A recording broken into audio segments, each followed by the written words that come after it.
Hello friends, welcome to TD learning. My name is Pradeep Singh. और जैसा आपको पता है, आईबी एंड डीआरडीओ एग्जाम के लिए मैं आप लोगों के लिए स्पेशल मैथ का सीरीज लेके आया हूँ।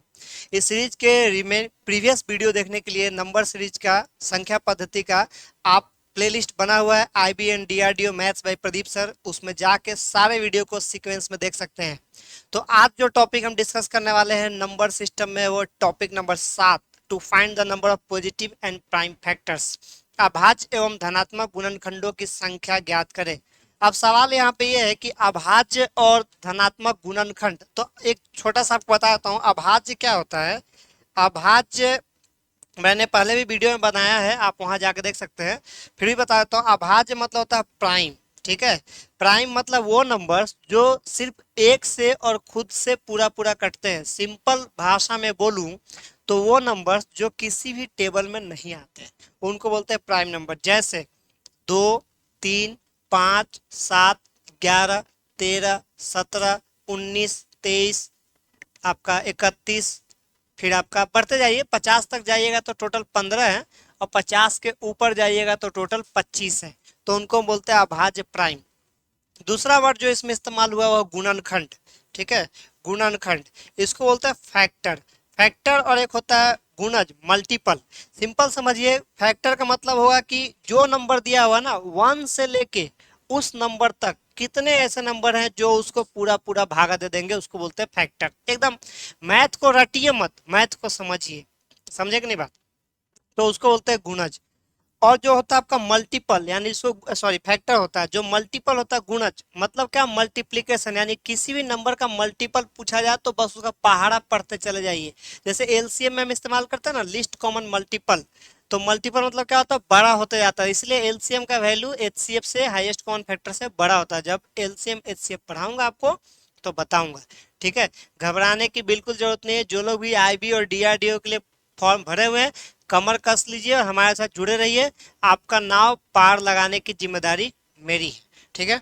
चलिए आइए फिर इसको थोड़ा डिस्कस कर लेते हैं, और इसको बेस करके दो क्वेश्चन भी हम देख लेंगे कि इन दोनों का अप्लीकेशन कैसे होता है, क्वेश्चन किस तरह के आपसे पूछे जाते हैं। दिख रहा है बराबर? मैं एक बार हट जाता हूँ, आप स्क्रीनशॉट भी ले सकते हैं इसका। ठीक है। क्लियर है? टकाटक चकाचक दिख रहा है, एकदम सही है। ठीक है। चलिए देखिए क्या बोलता है। ABCD ये नंबर है और इसका पावर है PQRS। ठीक है। इस नंबर के पावर का अभाज्य गुणनखंड का संख्या अगर आपसे पूछा जाए कि क्या होगा, इस नंबर के पावर का अभाज्य गुणनखंड का संख्या पूछा जाए, इनका इसका अभाज्य गुणनखंड का संख्या पूछा जाए, पावर का नहीं, इसका अभाज्य गुणनखंड का संख्या पूछा जाए, तो आपको कुछ नहीं करना है। बस जो आपका पावर है, PQRS जो घात है आपका, उस घात को आपको क्या करना है, ऐड कर देना है। बस ध्यान ये रखना है कि जो आपका ABCD है ये अभाज्य संख्या होना चाहिए, यानी ये प्राइम नंबर होना चाहिए। मतलब साफ है कि अगर ये मान लीजिए 4 लिखा हुआ है तो आप 4 को डायरेक्ट यूज नहीं कर सकते हैं। तो क्या करना होगा आपको, जैसे मान लीजिए 4 का पावर 2 लिखा हो तो आप डायरेक्ट 4 को यूज नहीं कर सकते। इस 4 को आपको अभाज्य में कन्वर्ट करना पड़ेगा, यानी प्राइम में कन्वर्ट करना पड़ेगा।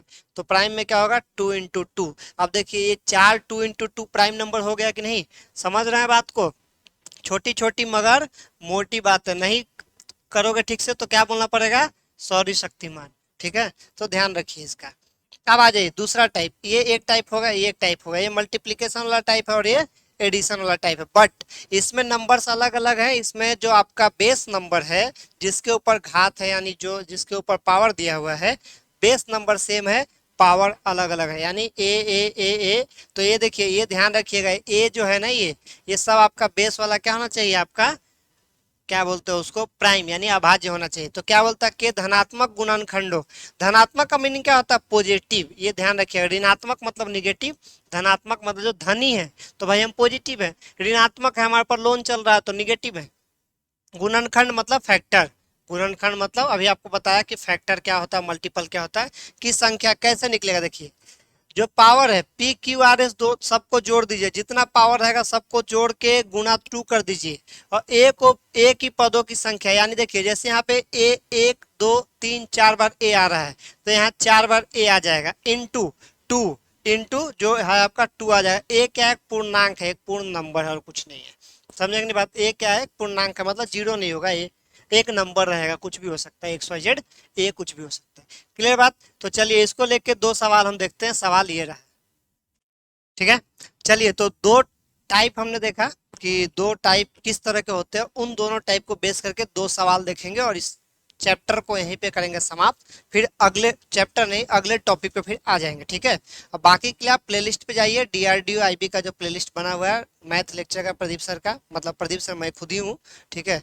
अपने नाम के बारे में आपको बता रहा हूँ, तो आप जाकर वहाँ देखिए, आपको सब डिटेल में और सीक्वेंस में मिलेगा। चलिए पहला क्वेश्चन है कि ये गुणनफल है। देखिए बताया था आपको दो तरह का होता है, एक गुणा वाला होता है और एक प्लस वाला होता है। प्लस वाला में बेस सेम रहता है, गुणा वाला में कुछ भी रह सकता है। अभाज्य गुणनखंड यानी प्राइम फैक्टर, अभाज्य गुणनखंड यानी क्या बोला है आपको, प्राइम फैक्टर। ये सवाल खूब आता है एग्जाम में, समझे कि नहीं बात, रेलवे वेलवे का एग्जाम दीजिए तो खूब आता है प्राइम फैक्टर। देखिए तो पहला तो इसको प्राइम में बदलो, तो क्या होगा ये 2 × 2 पावर 9 पावर 9। फिर क्या बोलता है आपको, ठीक है ये ऐसे लिख लेते हैं। फिर ये 3 × 3 पावर 4 इंटू 7 ऑलरेडी प्राइम है।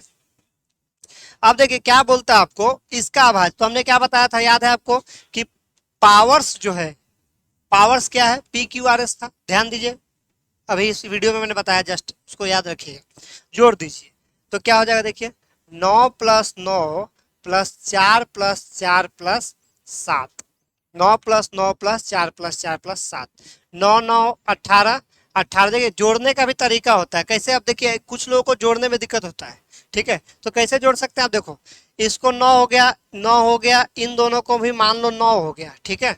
अगर आपको जोड़ने में दिक्कत होता है तो 9 9 9 9 ले लीजिए, तो 9 चौका 36 हो गया।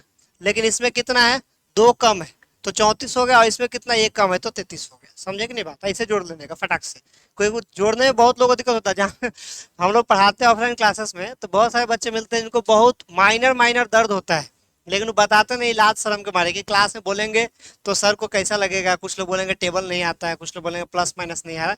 तो शर्माइए मत, कमेंट में आप बताइए आपको कोई डाउट है, तो मैं आपको बेसिक से बेसिक डाउट भी रहेगा ना तो मैं आपको क्लियर करके दूंगा। क्योंकि जब तक बेसिक क्लियर नहीं होगा आप कोई भी एग्जाम को मैथ को क्लियर नहीं कर पाएंगे। तो डरिए मत, डायरेक्ट और किसी से कंपेयर मत कीजिए कि उसको अलजेब्रा आता है तो मुझे नहीं आता है। भाई अलजेब्रा ज्योमेट्री सीखने में 3 4 महीने 6 महीने, किसी को साल भर का भी समय लगता है, ठीक है। तो आपको भी टाइम लगेगा, आप अपने पोटेंशियल के हिसाब से खुद को देखिए, दूसरे से कंपेयर मत कीजिए। और जो भी डाउट रहे छोटा से छोटा बताइए, कमेंट में बताएंगे। तो ये हो गया 33 आ गया। अब देखिए ये वाला सवाल प्लस वाला है।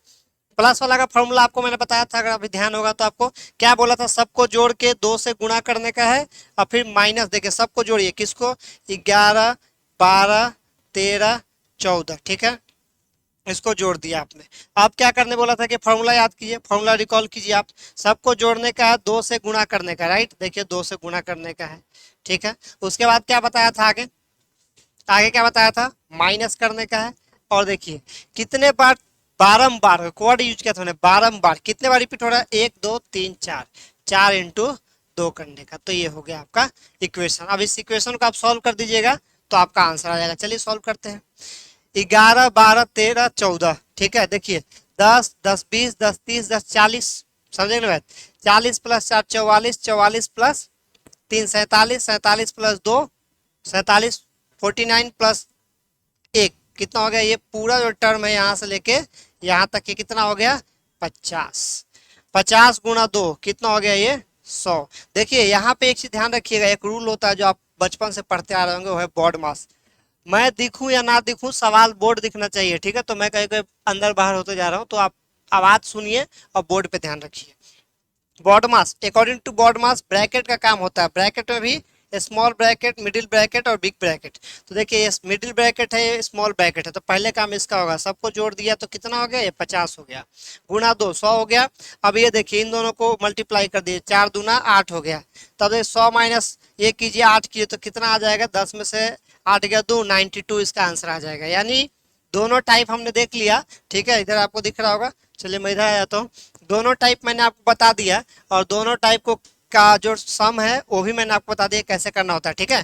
तो इस वीडियो में इतना ही, फिर अगले वीडियो में मिलेंगे टॉपिक नंबर 8 के साथ। तब तक आप TDA के साथ जुड़े रहिए, चैनल को सब्सक्राइब कीजिए, ज़्यादा से ज़्यादा लोगों तक शेयर कीजिए, ताकि जो सीरियस बच्चे हैं, जो गवर्नमेंट जॉब के लिए पढ़ना चाहते हैं बट उनको बेहतर कंटेंट नहीं मिल पा रहा है, तो उनको मैं एक एक चीज़ एकदम बारीकी से जो लोग एक्सपर्ट हैं उनको हंसी भी आ रही होगी, बट ये उनके लिए जो लोग नए हैं और जो एक्सपर्ट हैं उनको भी क्वेश्चन दे दो तो नानी याद आ जाती है। तो हंसिए मत, एक्सपर्ट होते तो आप पास करके चले जाते। तो हमेशा सीखिए चीजों को, हमेशा सीखते रहिए, ठीक है।